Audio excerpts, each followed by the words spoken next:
Hey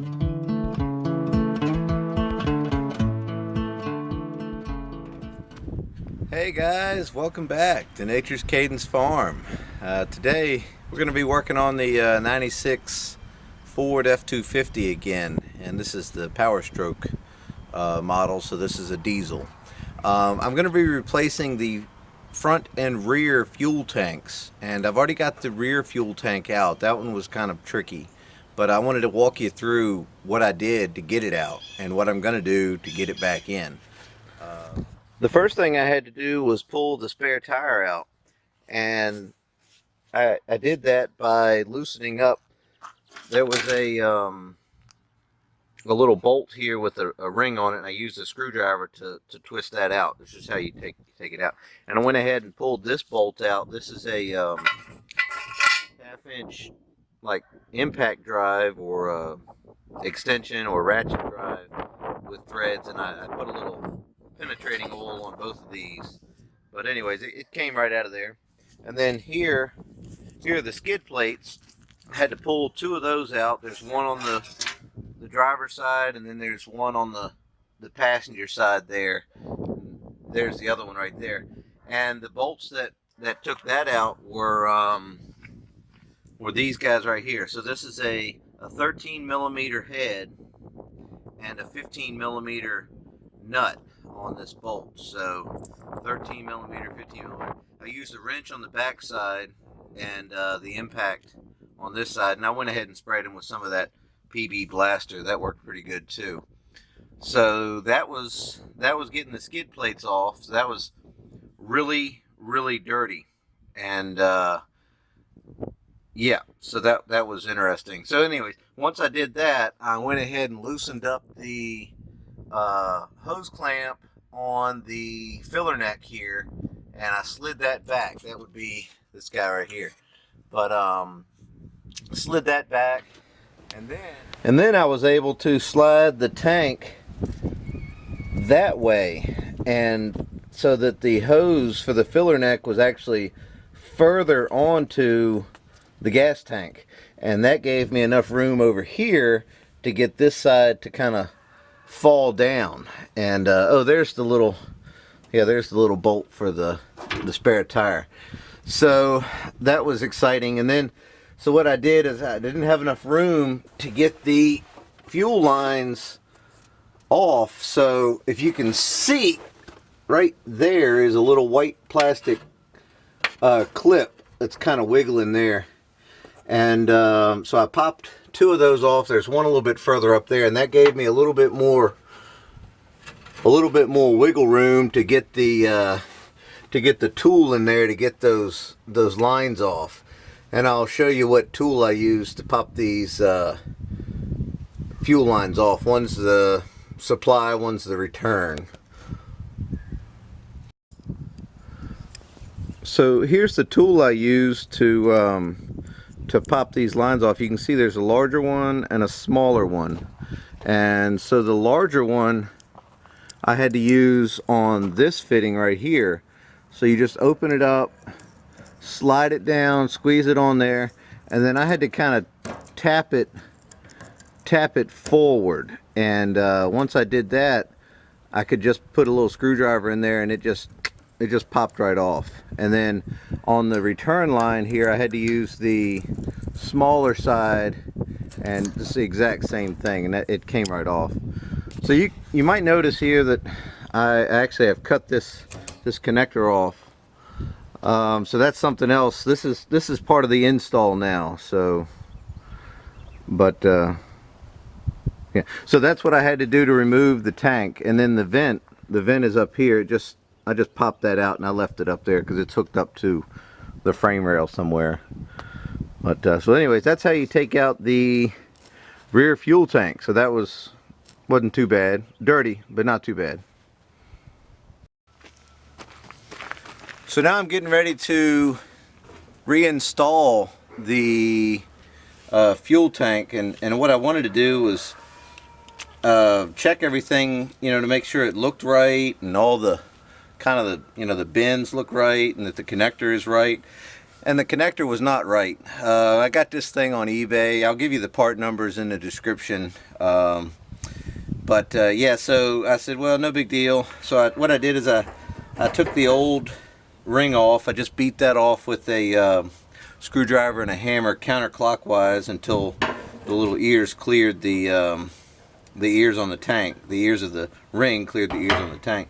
Then I pulled this out, and I just wanted to make sure that, you know, this wire matched this wire, and it did, which is good. And so that was the yellow wire here, and so I checked and made sure that, you know, here the yellow wire actually matches, you know, that connection. So what I did is I went to my soldering iron and I did some cutting and soldering, and so I like to solder these kind of things instead of using crimp connectors that are going to be underneath the vehicle. So I cut off the old connector, no big deal.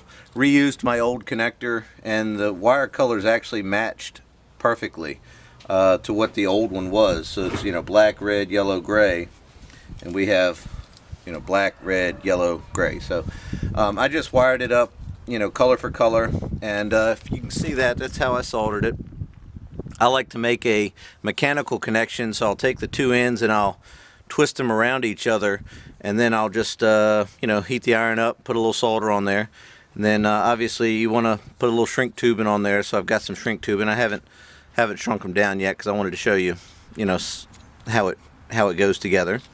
So I saved the old corrugated little protector thing there. I'll stick that on there and tape it kind of up a little bit just to protect the wires for any chafing. And I've got my new ring, new O-ring to go to seal it, and so I needed to get all this done. Oh, and I had to buy this also. This is a pickup. This assembly does not come with the pickup, and this is a screen, and it has a little valve there. I'm not sure exactly what that was, but the old one that was in here had broken off, fallen off at some point in its life. It's inside of there in pieces. So I was not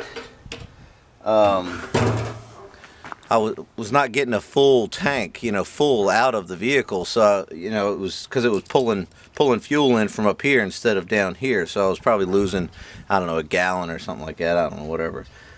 But this one was not. This tank was not leaking. The front tank on the truck is leaking now, but this one was having a problem with the sending unit. It was you can see how grody it was, but the sending unit was real flaky after it got about a half a tank, and you didn't know how much fuel you had left in it. So anyways, there you go. So let's get this new one in, the new tank, and get started putting it in.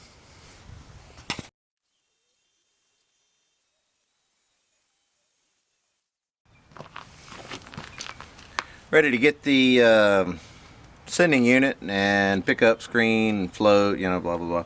I'm going to do a quick sanity check, make sure I got everything, and also I got the screen on there. That looks good.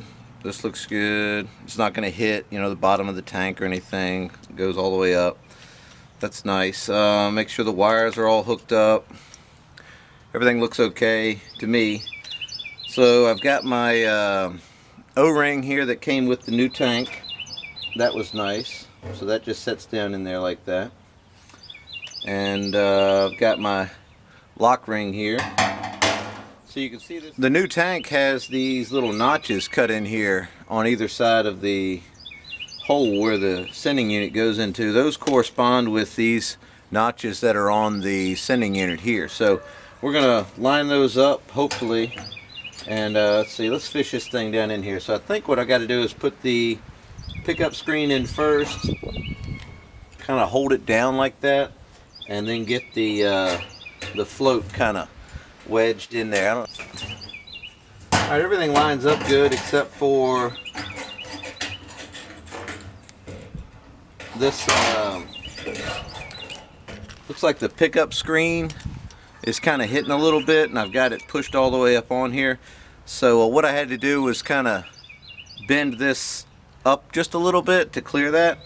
And then it also looks like one of these little tabs on the pickup unit here is hitting the side of it. It just needs to be bent in toward the center a little bit more. So let's do that.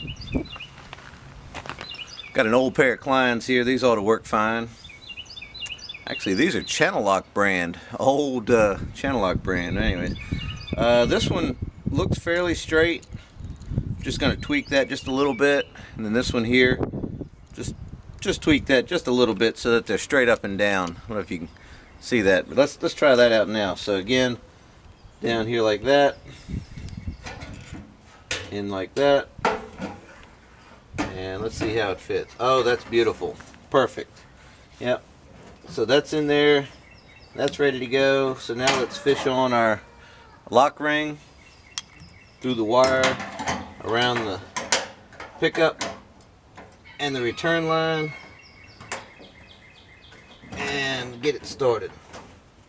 And this, we're just going to get it started underneath those little teeth, and then it turns clockwise that way to lock it in. I've got a screwdriver here and a micro-sized ball peen hammer, and this is all we're going to do. Just kind of work it around there.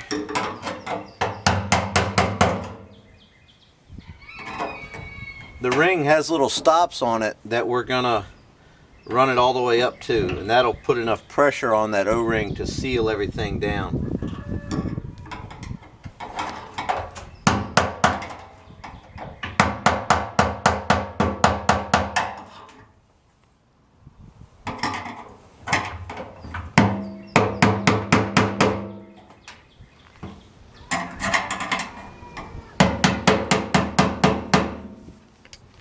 Alright, there it goes. It's in there.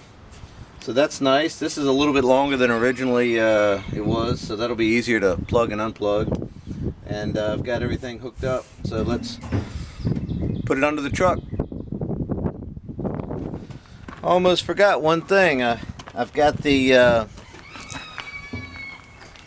tube here for the fill. Let's see if we can wiggle this thing on here. Just took it off the old one there, and flathead screwdriver or 5/16 or 8mm. In my case, yours could be anything, so it's hard telling what it is. But that's what mine was.